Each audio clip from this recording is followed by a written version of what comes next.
गुरुर्ब्रह्मा गुरुर्विष्णुः गुरुर्देव महेश्वरः गुरुः साक्षात् परं ब्रह्म तस्मै श्री गुरवे नमः।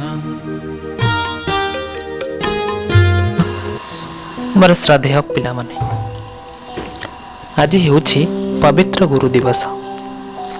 वैश्विक महामारी कोरोना आज तुम मानक आम निकटर दूर रखिछि। तुमे माने कोरोनार समस्त नियम माने घरे सुस्थ थिबो बोली मोर आशा और विश्वास। एही महान दिवस रे तुमे माने आज आम पाखरे उपस्थित ना। आज आमे तुम मानक बहुत मन पकाउछु। विद्यालयर परिवेश आज उत्सव मुखर दिशु नहीं। प्रवेश द्वार रे स्वागतर टीका लगी नहीं। प्रार्थना मंडप आज गुरु वंदनार ध्वनि शुणा जाउनी। तथापि आमे हारिजिबा नहीं। आमे जितिबा कोरोना निश्चय हारिबा। दूर रे थाई मध्य आमे तुम मानक आशीर्वाद देउछु। जीवन रे तुमे भला मଣିଷଟେ हो। आज दिवस को मन पकाई किछि कथा रखुछि। सर्वे भवन्तु सुखिन सर्वे सन्तु निरामय। यही महान बाणी रे विचलित ए समग्र विश्व सेही माटी रे गुरु परंपरार अमंत मंदाकिनी प्रवाहित होई पृथ्वीर कोण अनुकोण को जे केवल आद्र करिछि ताहा नुहे, बरम प्रचंड मार्तंड करी सफल जनतांक चिंता और चेतना को विस्मित करिछि। ए हेउछि आर्यभूमि देवभूमि स्वर्णपशु भारतवर्ष, जार माटी पानी पवन वैदिक मंत्र रे परिपूर्ण। रेणु अणु परमाणु रे वेदर प्रतिध्वनि। मातृदेव भव पितृदेव भव आचार्य देव भव, अर्थात गुरु ही देवता गुरुकुल ही देवतुल्य। यही भारतीय महान संस्कृति रे गुरु जीवंत ब्रह्मा विष्णु महेश्वर भावे परिगणित।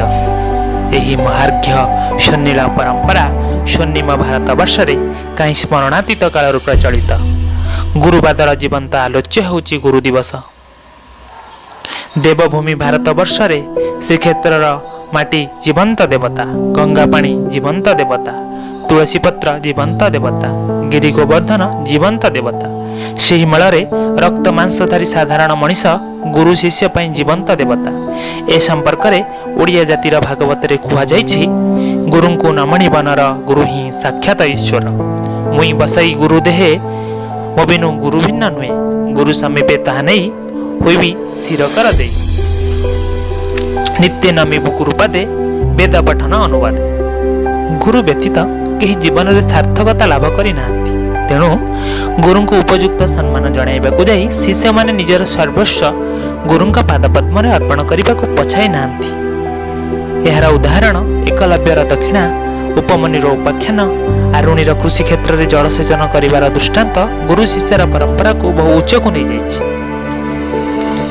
ଦେବଭୂମି ଭାରତ ବର୍ଷରେ ରାମ ନରରୁ ନାରାୟଣ ହେଲେ ଗୁରୁ ବଶିଷ୍ଠଙ୍କ ପାଇଁ, ଶ୍ୟାମ ପୂଜିତ ହେଲେ ଗୁରୁ ସନ୍ଦୀପନୀଙ୍କ ପାଇଁ, ଧ୍ରୁବ ଓ ପ୍ରହ୍ଲାଦ ଈଶ୍ୱର ପ୍ରାପ୍ତି ହେଲେ ଗୁରୁ ଦ୍ରୋଣଙ୍କ ପାଇଁ, ବିବେକାନନ୍ଦ ହେଲେ ବିଶ୍ୱବନ୍ଦିତ ଗୁରୁ ରାମକୃଷ୍ଣଙ୍କ ପାଇଁ, କର୍ଣ୍ଣ ହେଲେ ମହାନ ଯୋଦ୍ଧା ଗୁରୁ ପରଶୁରାମଙ୍କ ପାଇଁ, ଇନ୍ଦ୍ର ହେଲେ ଦେବତା ଗୁରୁ ବୃହସ୍ପତିଙ୍କ ପାଇଁ, ଶ୍ରୀ ଚୈତନ୍ୟ ହୋଇପାରିଲେ ଅବତାରୀ ପୁରୁଷ ଗୁରୁ କେଶବ ଭାରତୀଙ୍କ ପାଇଁ। ସୁତରାଂ ଆମେ ନିଶ୍ଚିନ୍ତ ଆମ ଲକ୍ଷ୍ୟସ୍ଥଳରେ ପହଞ୍ଚି ଦେଶ ମାତୃକାର ଜୟଗାନର ବାନା ଉଡ଼େଇବାର ସକ୍ଷମ ହେବା ତ କେବଳ ସେହି ଗୁରୁଙ୍କ ଆଶୀର୍ବାଦ ପାଇଁ। ଜଣେ ଗୁରୁ ଚାହେଁନି ତାର ଶିଷ୍ୟ ଜଣେ କରପ୍ଟେଡ୍ ପଲିଟିସିଆନ୍ ହେଉ କି କରପ୍ଟେଡ୍ ଆଇଏଏସ୍ ଅଫିସର ହେଉ, ଚାହେଁ ତ ମାତ୍ର ଏତିକି ତାର ଶିଷ୍ୟ ଜଣେ ଭଲ ମଣିଷଟେ ହେଉ। ପରିଶେଷରେ ତୁମର ଉଜ୍ଜଳ ଭବିଷ୍ୟତର